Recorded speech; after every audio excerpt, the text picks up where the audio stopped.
大家好啊，我係小靜啊，今集帶大家去深圳食卜卜蜆，我仲揀咗個蝦滑卜卜蜆添，想知幾錢？咁就繼續睇落去啦。呢間呢就叫做老城鮮貝貝煲，位於大家好熟悉嘅會展中心站呢行過嚟嘅卓越煙灘廣場嘅分店。咁因為今次呢得2個人食，咁所以呢就冇點好多嘢，咁就一定要叫佢嘅蝦滑貝貝煲啦。有分 size 嘅，我就叫咗最平88蚊，有6隻蝦滑貝，仲有好多唔同嘅貝貝煲嘅種類噶，同埋可以加唔同嘅配料，仲有啲熟食同主食等，裝修都幾靚噶，寫住中環，都幾港式嘅。上菜啦，我哋叫咗最細份嘅，咁一共呢有6隻蝦滑貝，咁每個人呢都有3隻，都啱啱好啦。等佢熟咗變色咁就食得噶啦。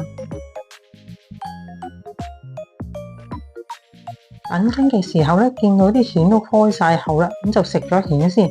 份量真係勁多，起碼都有1斤幾2斤。咁當然要試下佢個湯啦，真係勁鮮味啊！蝦滑終於得啦，食落好爽，都好彈牙，入邊都有啲蝦嘅，釀咗都算多蝦滑，唔錯唔錯。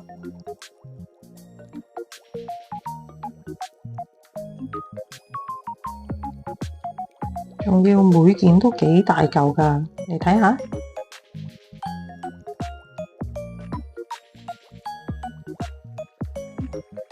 另外都叫咗一份39蚊嘅吊籠牛肉，份量呢唔算多，牛味都係一般嘅啫。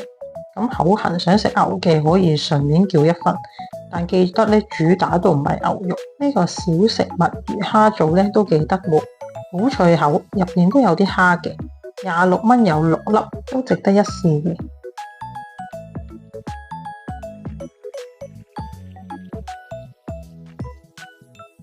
最後呢，一定要叫個麵啊，配埋啲蜆湯呢，真係超入味。樣散叫呢，我哋都 total 食咗173蚊人仔。咁大家都可以上美團或者大眾點評呢，有好多團餐可以揀嘅。其中呢個2至3人餐，我覺得幾抵食，有蝦滑啦，又有海鮮。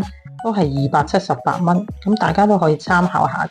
鍾意我哋嘅朋友記得 like、comment、subscribe 我哋嘅頻道啦。